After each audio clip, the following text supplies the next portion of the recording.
Thrifty Living. I'm so happy you're here today. And I have another episode of A Glimpse in My Life. It's number 14. If you haven't watched any of the others, please go back and watch the others if you think you'd like it. This is a continuation of my life story, I guess you'd say. Before I do, I want to point out, look at these beautiful flowers my son, Kristen, and Carter gave me. Aren't they beautiful? This was 1 year ago on Sunday that my husband passed away. And they gave me this. Oh, smells so good. It's beautiful. Okay, I want to remind you, if you haven't subscribed to my channel, if you would, please press that. Give me a thumbs up. I really appreciate it. Comment if you like. Share it if you know somebody that might like it. Did turn the fans off. It's very hot. And I didn't want all these background noises. After our stay in Maine, my husband decided not to re-up in the Navy. So after, I think it was 6 years he was in, he would have some benefits for schooling. We knew that. And we decided to go back to California, close to where we were from. So with that in mind, we moved back close to where we were, a city that was a little bigger than ours. And it was catty corner from the mall, you guys. That was nice. Well, hubby decided with his schooling, he would go to beauty school. Now, if you remember my last story, why would I want him to go to beauty school with all those beautiful ladies? Well, remember I told you God had helped me over that one. So you can go back and listen to that if you like. We settled into a duplex. Hubby started beauty school, and I don't remember whether he got paid. Evidently, we got something because we had money to pay our rent.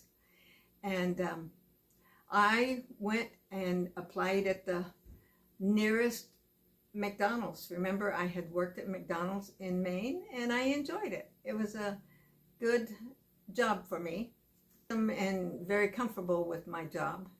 And so when I first got there to apply, I was already in my 30s, and if you know, most of the time, McDonald's, or at least they used to, hired a lot of teenagers. The young, I think it was the son of the owner of the store, seen my application and met me. He didn't want to hire me.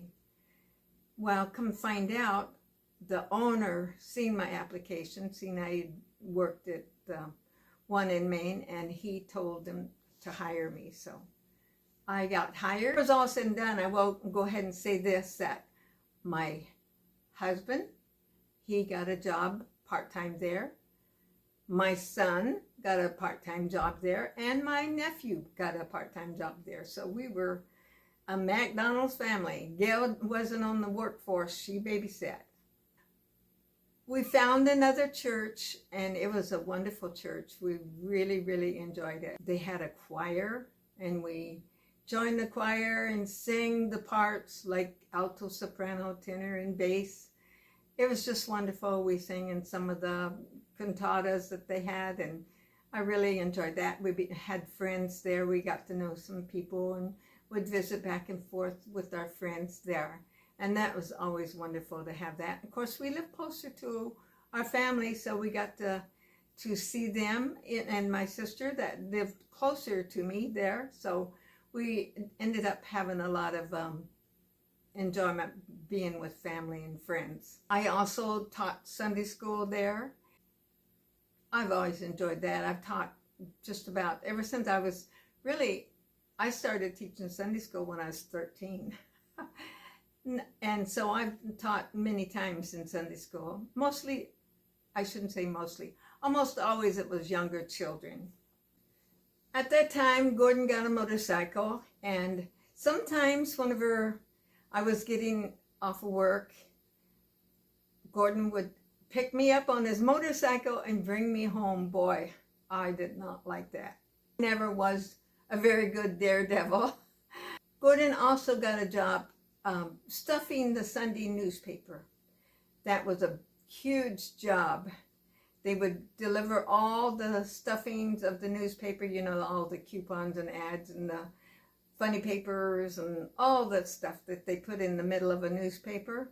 And then it would all be separated, and he would stuff them all into one section, probably the back of the funnies or the ads or whatever. And anyway, stuff all the sales papers in there. And then the people that delivered the paper would pick it up. So it was quite a production that we would all get in and help him on. I remember really getting into couponing at that time. Couponing is not the same way as it used to be. Used to, it was you cut the box tops off, save the little UPC little things you scanned. And if you got so many, you send it in and you get something, you get free products or free this or that. Or if you had so many of something, then you got something free. Sometimes you get money, they'd send you money a lot. Of course, the mail wasn't expensive then like it is now. I don't even know what the stamp costs lately. I haven't bought one in a while. So, okay. And we lived, like I said before, we lived very close to the mall. I'm telling you, it was within good walking distance, and I could point out every discount rack in the store, in the whole mall, I think. I love to go shopping. I didn't spend a lot, but it was fun to be able to do that. We still didn't have a lot of money, but we both loved to go out to eat. I think I've mentioned that before in some of my stories. And we would buy these coupon books that you buy, like buy one and get one free, or the early bird special or something. So we went to quite a few restaurants and enjoyed ourselves that way a lot. We heard of a church that was up north a little ways that needed a pastor. So we ended up going up there to fill in for them. And we drove up there. It was probably 4 or 5 hours, a good ways away. And it was curvy roads, and we would get on that and just drive. And in fact, Gordon, our son, was just learning how to drive, and he got a lot of experience on those roads. Oh, yes, we did. We did. It was scary.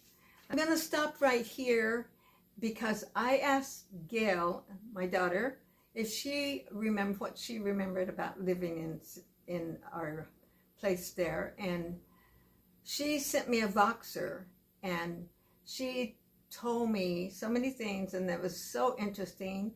And I thought maybe you would enjoy some of the things she said.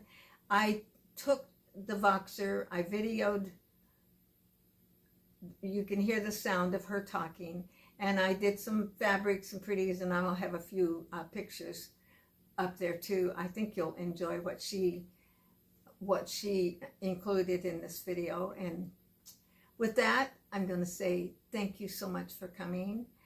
The next video is going to be the beginning and the end of a lot of things in my life. So I'm going to just leave it there. I appreciate you guys watching so much, and I pray you'll just be blessed. I pray God's blessing on you today, that you'll always remember Jesus loves you. And we want to just be ready for whenever God calls us home, because he's going to call each one of us somewhere along the line. And just keep watching the next one. Check my playlist out. I've got so many. I've got music, I've got cooking, I've got grocery hauls, a whole mixture of things. So check it out, and thank you so much for coming. God bless you today. My 8th grade year, when we moved from Maine to Citrus, quite the cultural shock, as Maine and California were quite different from each other. Yeah, so we moved in the middle of my 8th grade year, and that was when there was a jazz. I was trying to, find something music-wise, and they had a jazz band, but they had a piano player, but they needed a bass player. I had never played the bass before, so I said, well, I can play the bass. I had no idea what I was doing, and I did everything on one string, and we played for our concert that happened very quickly from the time that I joined. we played Rock Around the Clock, you know, dun, dun, dun, dun, dun, dun, and I did it all in one string. I had the biggest blisters ever on my fingers. We moved into a townhouse, which I quite liked because I had my own room and it was on the bottom and it had like a little walkout to the backyard. But then we immediately, I think Gordon might have been living in the garage right about then. And then we moved across the street to the other place. We went to church there. Started going to the Orange something school over. I did that. Then let's see. Then so yeah, for half the year. Then I went to Gordon and I both went to San Juan High School. So he must have already been at San Juan High School, which was a huge school. Even more of a culture shock because that place was huge, like way bigger than any school I ever went to before that or after that, and really bigger than most schools that I know of. And I used to have nightmares that I was getting lost on my way to class and couldn't find my classes and like would have never made it to math class for the whole year or something because it was just like overwhelming. Oh, one of the things that stood out about that school was in order to graduate from high school, and mind you, I was a freshman and Gordon would have been a junior, but in order to graduate from high school, you had to be able to float on your back or tread water for 10 minutes. It was a requirement to graduate from high school, which is like, what? But I was not a very good swimmer, and they taught me how to float on my back, and I'm actually really good at floating on my back. Not a great swimmer, but I'll probably never die because I can always roll over to my back and float, and I'm really good at floating. So that was, kind of unique, but kind of cool because they were probably keeping us all from drowning. Gordon used to ride a motorcycle, which I would ride on the motorcycle with him with. One of the things that I remember is, Aunt Barbara, Michael and Dennis and all the friends, or all their friends. And every now and then we'd go to a drive-in movie and we would all, I don't even know how many of us there were. We would all, and it was all boys and I was always the only girl. We'd climb into to Michael's car. I think it was Mike's car. And we'd all squeeze in there. I don't even know how many of us that we got in there, but it seemed like there might have been 12 of us because we'd be in the trunk and everywhere else, all because it was, drive-in theaters. It was, as you just paid, for your car. So we'd all be shoved in there. And one night I had to be maybe I might have been 8th grade. I don't think I was a freshman yet. I was probably about 8th grade. I went with them to the movies, and it was a double feature, The Shining and The Exorcist, double feature. Well, I'd never really heard of either of those. I'd heard of The Exorcist, and I knew that was bad news. And then The Shining was like the new big movie that was out, which is super scary, but not as bad as The Exorcist. So anyway, and I remember I was terrified. I sat in that back seat with my hands were over my eyes like that entire movie, trying not to watch it because I do not like those kind of movies. And then when that was over, I knew The Exorcist was coming on, and I threw such a 7th grade fit. I stomped and yelled, screamed, stomped my foot, and whatever I could do in my little 7th grade kind of way, that they finally got so sick of me that they left the movie and they took me all the way home. Now, I don't know if they went back to that movie or not. All I know is they took me home, and I did not sit through The Exorcist. Thank God. I have no regrets about that. And then in the middle of the freshman year, we moved again. Thank you so much for watching today. I hope you come back. Like and subscribe. I pray God blesses you. If you want to watch all of them, go to my playlist and listen.